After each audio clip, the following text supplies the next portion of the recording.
aluminum or plastics, but it does feel quite sturdy. And on the right panel, we notice that we have our volume rocker together with the lock button that also acts as a fingerprint scanner. So that's what you get in terms of the design and overall build quality. TECNO is calling it 6.8 inches, so let's use it at that.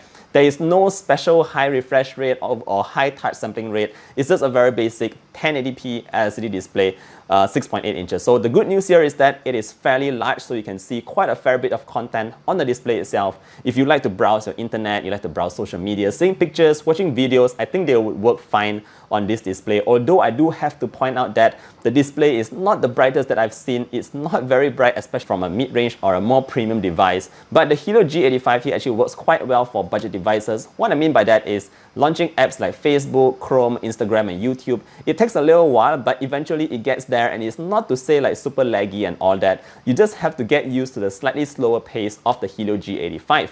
Now the good news here is that the reason why Helio called this the G series processor is because it is slightly better in terms of gaming. So if you're comparing this device to even more affordable RAM, and in terms of storage, you have 64 gigabytes all the way up to 128 gigabytes. So that's what you can get in terms of the RAM plus pixel main sensor. We have a depth sensor over here. I hope you enjoyed today's video. Don't forget to like, I can't really confirm that. And last but not least, there's another sensor at the bottom. Now I'm going to show you guys a couple of photos over here. It's good enough for sharing with your friends. If you want to share it to social media, put it on stories or something like that, I think it's also fine. You won't really have a huge issue over there. So yeah, it just works. It's just a very standard basic camera on the TECNO. Some people might actually want to buy it to use it as their spare phone because of that battery. Now, in terms of the battery, we do have a 5000 mAh battery in here.